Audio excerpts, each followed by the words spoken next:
जय श्री कृष्णा। राधे राधे। आप सभी को धनतेरस की हार्दिक शुभकामनाएं। आज से 5 दिवसीय पर्व शुरू हो चुका है, लेकिन अब की बार ये पर्व 5 की बजाय 6 दिन रहने वाला है। साल 2023 में धनतेरस का पर्व 17 नवंबर शुक्रवार को मनाया जाएगा। धनतेरस का पर्व कार्तिक मास के कृष्ण पक्ष की त्रयोदशी तिथि के दिन मनाया जाता है। इस दिन भगवान गणेश, माता लक्ष्मी जी के साथ साथ धन के देवता भगवान कुबेर की पूजा भी की जाती है। धार्मिक मान्यता के अनुसार इसी दिन समुद्र मंथन के दौरान धनवंतरी भगवान अमृत कलश के साथ प्रकट हुए थे।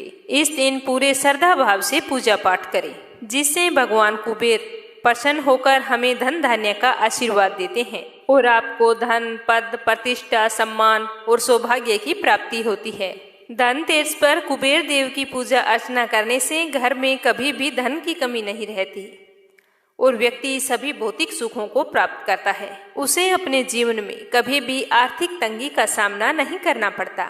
सनातन धर्म में धनवंतरी देव को भगवान विष्णु का अंश अवतार माना गया है। धार्मिक ग्रंथों में मिलने वाली पौराणिक कथा के अनुसार इनका प्रादुर्भाव समुद्र मंथन से हुआ था। इन्हें आयुर्वेद का प्रणेता और चिकित्सा क्षेत्र देवताओं के वेद के रूप में जाना जाता है। भगवान धनवंतरी को आरोग्य जीवन देने वाले देवता के रूप में जाना जाता है। धार्मिक मान्यता के अनुसार इनका पूजन करने से समस्त प्रकार के रोगों से मुक्ति मिलती है और आरोग्य जीवन का आशीर्वाद प्राप्त होता है। एक कथा के अनुसार जब अमृत प्राप्ति के लिए देवताओं और दानवों के द्वारा समुद्र मंथन किया गया था, तो एक एक करके उससे 14 रत्नों की प्राप्ति हुई थी। समुद्र मंथन के बाद सबसे अंत में अमृत की प्राप्ति हुई थी। कथा के अनुसार भगवान धनवंतरी समुद्र से ही अपने हाथों में अमृत कलश लेकर प्रकट हुए थे। जिस दिन भगवान धनवंतरी अमृत कलश लेकर प्रकट हुए थे, वह कार्तिक मास के कृष्ण पक्ष की त्रयोदशी तिथि थी। इसीलिए धनतेरस यानी कि धन त्रयोदशी के दिन धनवंतरी देव की पूजा करने का विधान है। और साथ ही जिस दिन धनवंतरी भगवान प्रकट हुए थे तो उनके हाथों में कलश था। यही कारण है कि धनतेरस पर बर्तन खरीदने की परंपरा भी चली आ रही है। धनतेरस के दिन बर्तन खरीदना बहुत ही शुभ माना जाता है और इन बर्तनों के अंदर कुछ मीठा या फिर अन्न से भरकर इन्हें रखा जाता है। मान्यता है कि इससे अन्न और धन के भंडार भरे रहते हैं। धार्मिक मान्यताओं के अनुसार इस दिन खरीदी गई चीज में 13 गुना वृद्धि होती है। इसीलिए धनतेरस के दिन पीतल, तांबे के पात्र खरीदने के साथ साथ सोने चांदी की चीजें भी खरीदी जाती है। और इस दिन धनवंतरी भगवान की पूजा, लक्ष्मी जी की पूजा, गणेश जी की पूजा, कुबेर की पूजा और यम की पूजा की जाती है। साथ में इस दिन गौ माता की पूजा भी जरूर करनी चाहिए। तो आइए अपने सुनते हैं धनतेरस पर सुनी जाने वाली कुछ पौराणिक कथाएं।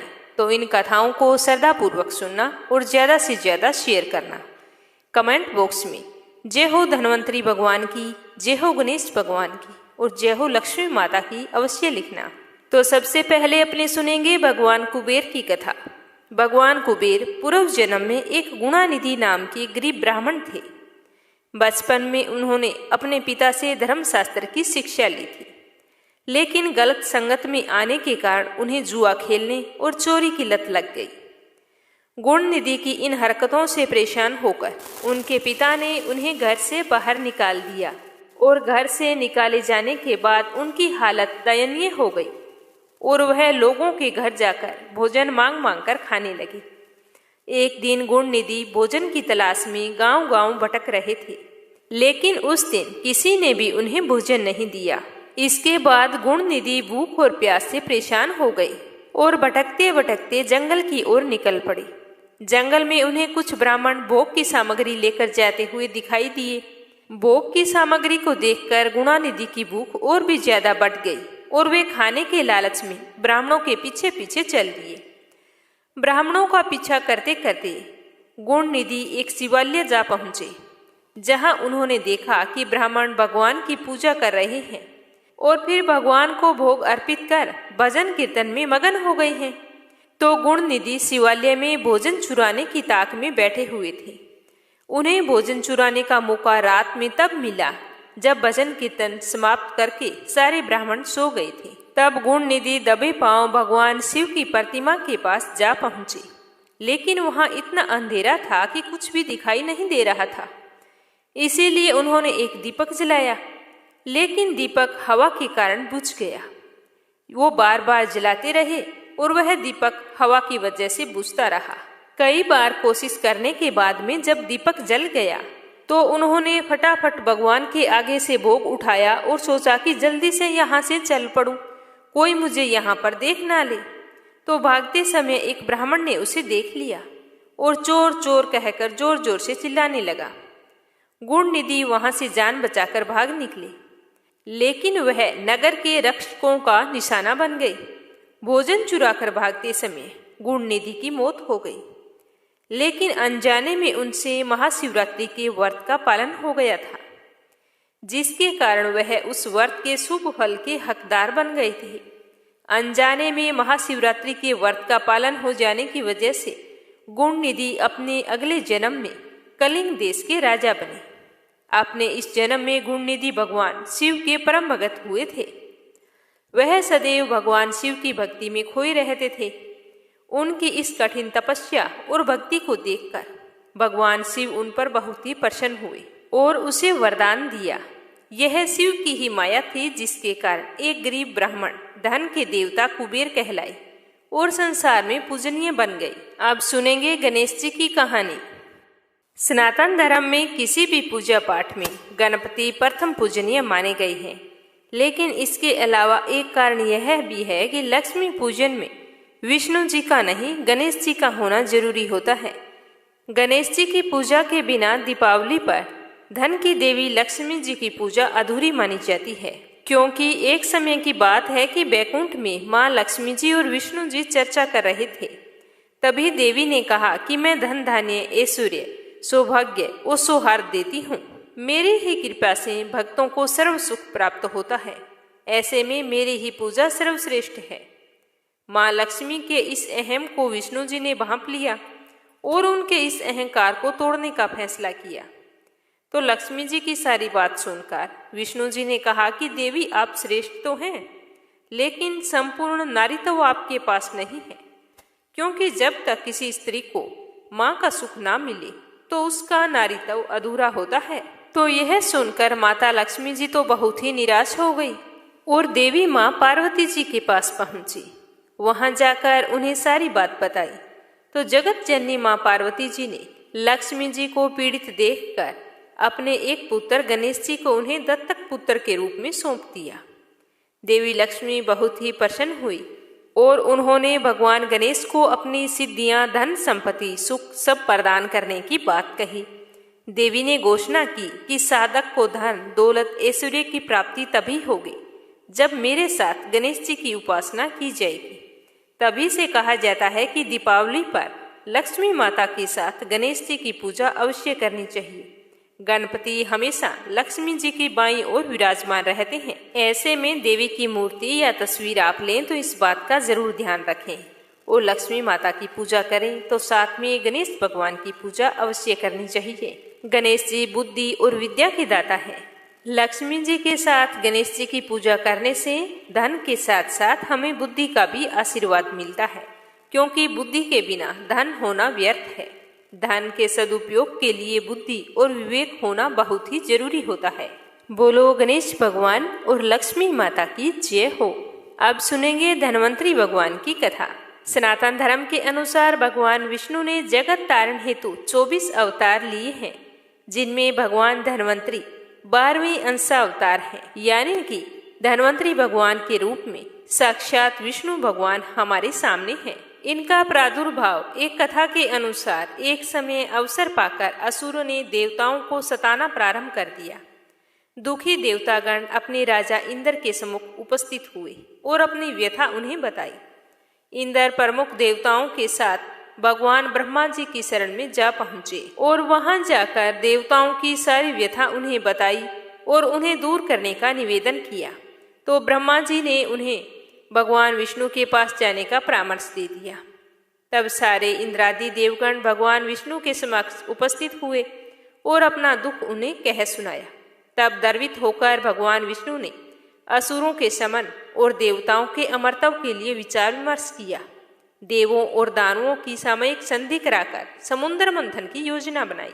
मंदराचल पर्वत को मंथन दंड, हरिरूप पुरम को दंड, आधार तथा वासुकी नागराज को रस्सी तथा समुद्र को नवनीत पात्र बनाया।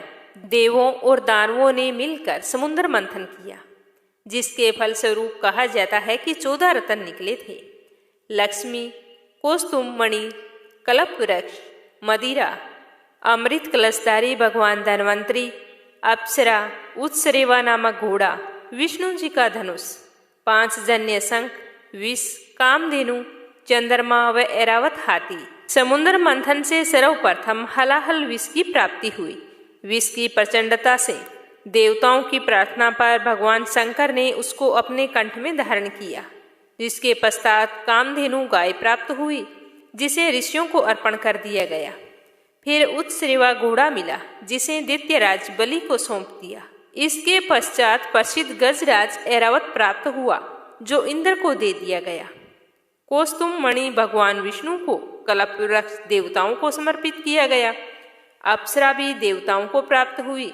तत्पश्चात लक्ष्मी जी निकली, जिन्हें प्रज्ञा पालन परायण भगवान विष्णु का आश्रय प्राप्त हुआ। फिर वारुणी मदिरा निकली, जिसे असुरों को सौंप दिया। समुद्र मंथन जारी था। अभीष्ट वस्तु अमृत की प्राप्ति नहीं हुई थी। अमृत प्राप्ति का श्रेय भगवान धन्वंतरी के भाग्य में था। अतः इस बार अमर अवतरित भगवान धन्वंतरी प्रकट हुए। आयुर्वेद शास्त्र, वनस्पति, औषधि तथा अमृत हाथ में रखे हुए, रतन आभूषण व वनमाला धारण किए हुए भगवान धन्वंतरी का सुंदर रूप विश्व को लुभा रहा था। वे आयुर्वेद के प्रवर्तक इंद्र के समान पराक्रमी व यज्ञास भोजी थे। अमृत का कलश भगवान धन्वंतरी के हाथों में देखते ही देव और दानव बड़े ही प्रसन्न हुए। तो राक्षसों ने झपट कर अमृत के कलश को लेना चाहा। तब भगवान ने विषम मोहिनी माया का रूप धारण करके राक्षसों को मोहित करके मदिरा में ही आसक्त किए रखा और प्रजापालक देवताओं को अमृत पान कराया, जिससे वे अतुल शक्ति संपन्न व अमर होकर राक्षसों से सफल युद्ध करके विजयी बने। इसके बाद में अन्य 4 रत्न समुद्र से और प्राप्त हुए। गरुड़ पुराण में भगवान धन्वंतरी के व्रत की कथा का वर्णन आया है। उसके अनुसार ऋषियों के पूछने पर विष्णु जी ने कहा कि पृथ्वी एवं स्वर्ग में रोगों के कारण दुखी मानवों और देवों की दशा से आहत होकर महायोगी नारद भगवान विष्णु के पास गए और अनेक व्याधियों से ग्रस्त प्राणियों के निरोग होने का उपाय पूछा। तब विष्णु भगवान ने कहा कि मैं धन्वंतरी अवतार के रूप में इंद्र से आयुर्वेद को प्राप्त करके सब लोगों को स्वस्थ कर दूंगा।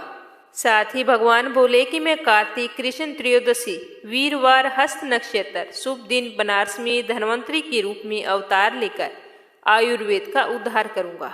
तो यह सुनकर नारद जी ने भगवान धन्वंतरी की पूजा विधि, उसका फल, नियम, समय तथा और किसने किया है आदि प्रश्न पूछे थे। तब भगवान ने कहा कि कार्तिक कृष्ण त्रयोदशी के दिन मैं प्रकट हुआ हूँ, अतः यह दिन धनतेरस के नाम से विख्यात होगा। विधिवत पूजा अर्चना करने से अक्षय फलों की प्राप्ति होगी। इस दिन पूजा करने वाला व्यक्ति समस्त बीमारियों से निजात पाएगा और उसके घर में अन्न धन की कभी कोई कमी नहीं रहेगी। इसीलिए धनतेरस के दिन धन्वंतरी भगवान की पूजा अर्चना बड़े ही श्रद्धा भाव से की जाती है। अगली कहानी लक्ष्मी माता की। धनतेरस को मनाने के पीछे धन्वंतरी भगवान के जन्म लेने की कथा के अलावा एक दूसरी कहानी भी प्रचलित है। कहा जाता है कि एक समय भगवान विष्णु मृत्यु लोक में विचरण करने के लिए आ रहे थे। तब लक्ष्मी जी ने उनसे पूछा कि आप कहाँ जाने की तैयारी कर रहे हैं। तो विष्णु जी ने कहा कि मैं मृत्यु लोक में जाकर आ रहा हूँ। तो लक्ष्मी माता ने यह सुनकर कहा कि मैं भी आपके साथ चलूंगी। तो विष्णु भगवान ने कहा कि जो बात मैं कहूँगा उसे तुम मानोगी तो ही मैं तुम्हें अपने साथ लेकर जाऊंगा। तो लक्ष्मी जी ने कहा कि ठीक है, जैसा आप कहोगे मैं वैसा ही करूँगी। तो भगवान विष्णु लक्ष्मी जी को लेकर भूमंडल पर आ गए।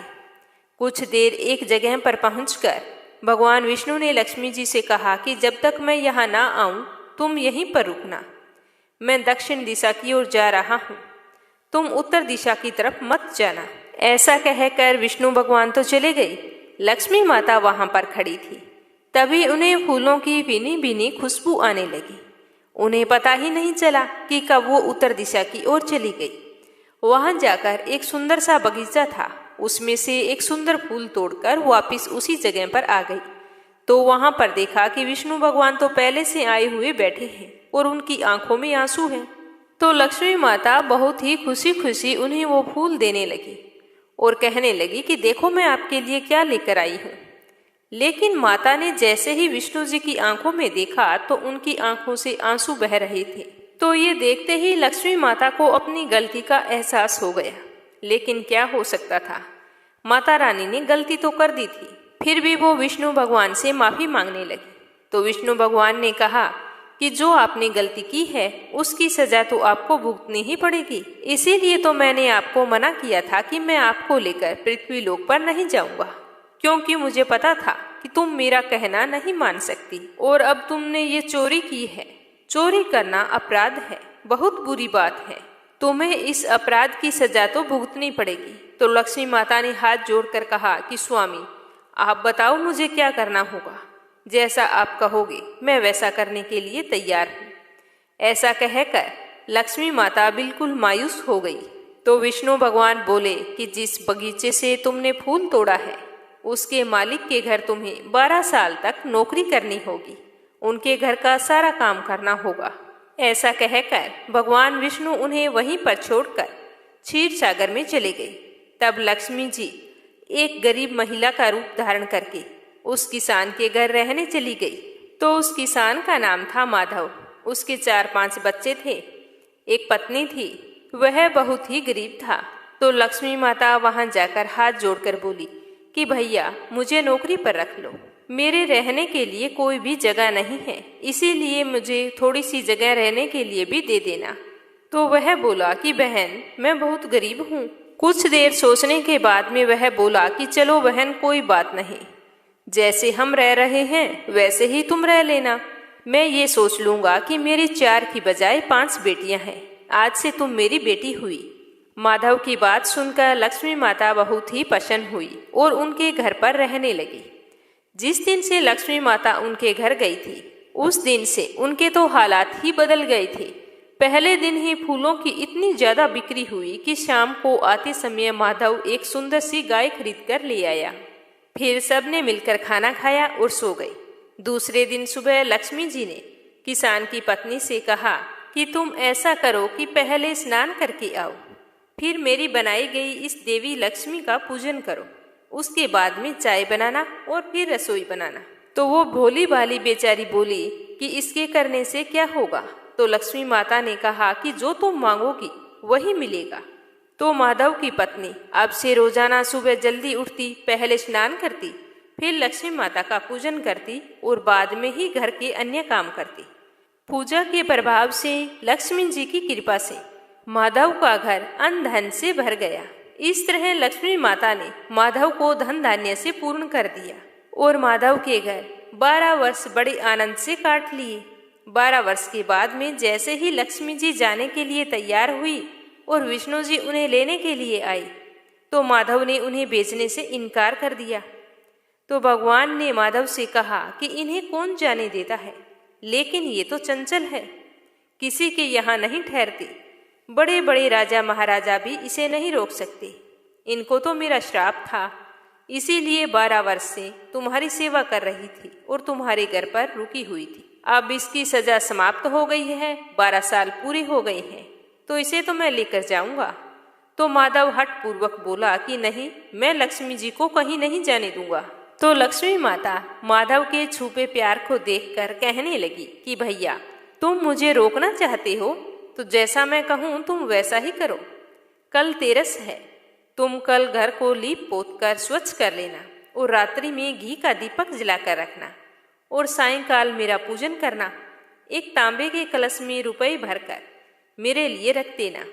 मैं उस कलश में निवास करूंगी, किंतु पूजा के समय मैं तुम्हें दिखाई नहीं दूंगी। अगर तुमने पूरी सच्ची श्रद्धा से मेरी पूजा की तो मैं 1 वर्ष भर के लिए तुम्हारे घर पर रह जाऊंगी, कहीं नहीं जाऊंगी, और फिर 1 साल बीतने पर पुनः पूजा करना। इस तरह करके तुम मुझे अपने घर पर रख सकते हो, लेकिन आपको ये मानना होगा कि मैं उस कलश के अंदर ही हूँ, कहीं नहीं गई, क्योंकि आज के बाद मैं तुम्हें दिखाई नहीं दूंगी। ऐसा कहकर लक्ष्मी माता दीपक के प्रकाश के साथ 10 दिशाओं में फैल गई। अगले दिन किसान ने लक्ष्मी जी के कहे अनुसार पूजन किया तो उसका घर धन धान्य से परिपूर्ण हो गया। यही वजह है कि हर वर्ष तेरस के दिन धन्वंतरी भगवान गणेश जी भगवान के साथ साथ लक्ष्मी माता की पूजा भी की जाती है। हे लक्ष्मी माता, जैसा आपने माधव को दिया वैसा सबको देना, सबके घर अन्न धन से भर देना। धनतेरस के दिन यम दीप जलाने की भी परंपरा है, इसीलिए इस दिन यम दीप की कथा भी अवश्य सुननी चाहिए। कथा को श्रद्धापूर्वक सुनते रहना और साथ में कमेंट भी करना। एक बार यमराज ने अपने यमदूतों से पूछा कि जब तुम प्राणियों के प्राण हरने जाते हो तो तुम्हें किसी पर दया आती है क्या? तो यमदूतों ने कुछ देर सोचकर कहा, नहीं महाराज, उस वक्त तो हम आपकी आज्ञा का पालन कर रहे होते हैं, हमें किसी पर दया कैसे आ सकती है? तो यमराज ने फिर पूछा कि संकोच मत करो, मैं तुम्हें कुछ नहीं कहूँगा। आज मैं ये जानना चाहता हूँ कि प्राण हरते समय कभी तुम्हारा दिल पसीजा है क्या? मुझे बेझिझक होकर कहो। तो यमदूतों ने कहा कि सचमुच एक घटना हमारी जिंदगी में ऐसी हुई थी कि हमारा हृदय पसीज गया था। उसी घटना के बारे में आज मैं आपको बताता हूँ। यह कहकर यमदूतों ने यमराज को बताना शुरू किया कि एक समय की बात है कि एक दिन हंस नाम का राजा शिकार पर गया हुआ था। जंगल में वह अपने साथियों से बिछड़ गया और भटकते भटकते दूसरे राजा की सीमा में चला गया। वहां एक शासक हेमा था। उसने राजा हंस का बहुत ही आदर सत्कार किया। उसी दिन राजा हेमा की रानी ने एक सुंदर पुत्र को जन्म दिया था। ज्योतिषियों ने नक्षत्र गणना करके बताया था कि बालक विवाह के 4 दिन बाद ही मृत्यु को प्राप्त हो जाएगा। तो राजा हंस ने आज्ञा दी कि इस बालक को यमुना तट पर एक गुफा में ब्रह्मचारी के रूप में रखा जाए और ये भी ध्यान रखना कि वहां कभी भी कोई भी स्त्री की परछाई भी नहीं पहुंचनी चाहिए। किंतु विधि का विधान कुछ और ही था। वह बालक पलने बढ़ने लगा और समय के साथ सुंदर नौजवान बन गया। संयोग से राजा हंस की पुत्री यमुना के तट पर चली गई। जैसे ही दोनों ने एक दूसरे को देखा तो एक दूसरे पर वो मोहित हो गई और उन दोनों ने गंधर्व विवाह कर लिया। विवाह के चौथे दिन राजकुमार की मृत्यु हो गई। तो उस नवविवाहिता ने जब अपने पति को मरा हुआ देखा तो बुरी तरह से करुण विलाप करने लगी। उस समय हमारा उसका करुण विलाप सुनकर कांप गया था, क्योंकि हमने ऐसी सुंदर जोड़ी कभी भी नहीं देखी थी। उन दोनों का इस तरह से वियोग करना हमें बहुत ही दुख दे रहा था, क्योंकि उन दोनों की जोड़ी इतनी सुंदर थी कि वे कामदेव तथा रति से कम नहीं थे। जब हमने उस युवक के प्राण लिए थे तो उस समय हमारे आंखों के आंसू बह चले थे। लाख कोशिश के बाद भी हमारे आंसू रुकने का नाम नहीं ले रहे थे। तो यमदूतों की सारी बात सुनकर यमराज ने गर्वित होकर कहा कि क्या करें, विधि के विधान की मर्यादा हेतु हमें ऐसा अप्रिय काम करना पड़ता है। तो यमदूतों ने पूछा कि ऐसा कोई विधान बताओ जिसके करने से अकाल मृत्यु का भय न रहे। तो यमदूतों के पूछने पर यमराज ने अकाल मृत्यु से बचने के लिए उपाय इस प्रकार से बताया था कि विधि पूर्वक धनतेरस का पूजन व दीप दान करने से अकाल मृत्यु का भय नहीं रहता। जिस जिस घर में यह पूजन होता है वह घर अकाल मृत्यु के भय से मुक्त हो जाता है। इसी घटना से धनतेरस के दिन धन्वंतरी भगवान की पूजा के साथ साथ दीपदान की प्रथा का प्रचलन हुआ। लेकिन आपसे मैं एक बात कहना चाहती हूँ कि घर के बाहर जो हम यम दीप जलाते हैं तो ध्यान रखें कि उस समय हमारे घर का कोई भी सदस्य बाहर गया हुआ नहीं होना चाहिए। अगर कोई काम से हमारे घर का कोई सदस्य बाहर गया है तो दीपक नहीं जलाना चाहिए। अब एक कहानी सुनेंगे लपसी तपसी की। ये कहानी तो हर व्रत कथा के बाद में सुननी बहुत ही जरूरी होती है, वरना हमें कहानियों का कोई फल नहीं मिलता। एक लपसी था, एक तपसी था। तपसी हमेशा भगवान की तपस्या करता था, लेकिन उसे चोरी करने की आदत थी। लपसी हमेशा 1.25 सेर की लापसी बनाता और पहले भगवान को भोग लगाता, उसके बाद में स्वयं भोजन करता। दोनों भाइयों का यही नियम था। तो एक दिन कोई बात को लेकर दोनों में कहासुनी हो गई। तो तपसी बोला कि मैं रोजाना भगवान की तपस्या करता हूँ, इसीलिए मैं बड़ा हूँ। तो लप्सी बोला कि मैं रोज भगवान को 1.25 सेर लापसी का भोग लगाता हूँ, इसीलिए मैं बड़ा हूँ। ऐसा कहते हुए दोनों जोर जोर से लड़ने लगे। तभी वहां से नारद जी गुजर रहे थे। दोनों को लड़ता हुआ देखकर वहां आए और उनसे पूछा कि तुम दोनों लड़ क्यों रहे हो। तो दोनों ने अपने आप को बड़ा बताया और साथ में बड़ा होने का कारण भी बताया। तो नारद जी बोले कि मैं तुम्हारा फैसला कर दूंगा, कल आऊंगा, बता दूंगा भी कौन बड़ा है। दूसरे दिन लप्सी और तपसी नहाकर अपनी रोज की भक्ति करने आए। तो नारद जी ने छुपकर 1.25 करोड़ की एक एक अंगूठी उन दोनों के आगे रख दी। जैसे ही भक्ति करते हुए तपसी की नजर उस अंगूठी पर पड़ी तो उसने चुपचाप से उठाई और अपने पैर के नीचे दबा ली। लप्सी की नजर अंगूठी पर पड़ी, लेकिन उसने ध्यान नहीं दिया। उसने पहले भगवान को भोग लगाया और फिर स्वयं भोजन करने के लिए बैठ गया। थोड़ी देर बाद नारद जी सामने आए तो दोनों ने पूछा कि अब बताओ हम में से कौन बड़ा है। तो नारद जी ने तपसी से खड़ा होने के लिए कहा। तो वो खड़ा हुआ तो उसके पैर के नीचे दबी हुई अंगूठी दिखाई दी। तो नारद जी ने तपसी से कहा, तपस्या तो तुम करते हो, इतनी तपस्या करने के बाद भी तुम्हारी चोरी करने की आदत नहीं गई। ये अंगूठी मैंने ही तुम दोनों के आगे रखी थी। मैं ये देखना चाहता था कि तुम दोनों में से किन के मन में लालच है। तो तूने तो अंगूठी दिखाई पड़ते ही झट से अपने पैर के नीचे दबा ली। लेकिन लप्सी का ध्यान अंगूठी पर जाने के बाद भी लप्सी ने अंगूठी को ना ही उठाया और ना ही ध्यान किया। उसने सिर्फ अपने भगवान जी में ही ध्यान रखा, उन्हें भोग लगाया और बाद में स्वयं भोजन करने लगा। इसीलिए लप्सी बड़ा है और तुम्हें तुम्हारी तपस्या का कोई भी फल नहीं मिलने वाला। जितनी चाहे मर्जी तुम तपस्या कर लो, तुम्हें इसका कोई भी फल नहीं मिलेगा।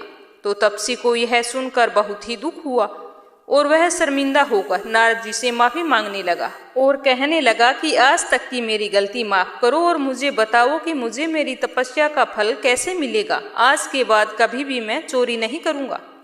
तो नारद जी ने कहा कि यदि कोई गाय और कुत्ते की रोटी नहीं बनाएगा तो उसका फल तुझे मिलेगा। यदि कोई आदमी ब्राह्मण को भोजन करवाकर उसे दक्षिणा नहीं देगा तो उसका फल भी तुझे ही मिलेगा। अगर किसी को सूट, तीवल, साड़ी अगर हम देते हैं, उसके ऊपर अगर भेंट स्वरूप कुछ रुपए नहीं देंगे तो उसका फल भी तुझे ही मिलेगा। अगर कोई व्यक्ति दिए से दिया जलाएगा तो उसका फल भी तुझे ही मिलेगा। अगर कोई औरत आंगन लीपकर चौका नहीं लीपेगी तो उसका फल भी तुझे ही मिलेगा।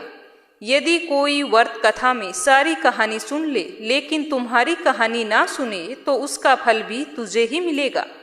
उसी दिन से हर व्रत कथा और कहानी के साथ लप्सी तपसी की कहानी कहीं और सुनी जाती है। तो ये थी धनतेरस के दिन सुनी जाने वाली कुछ पौराणिक कथाएं।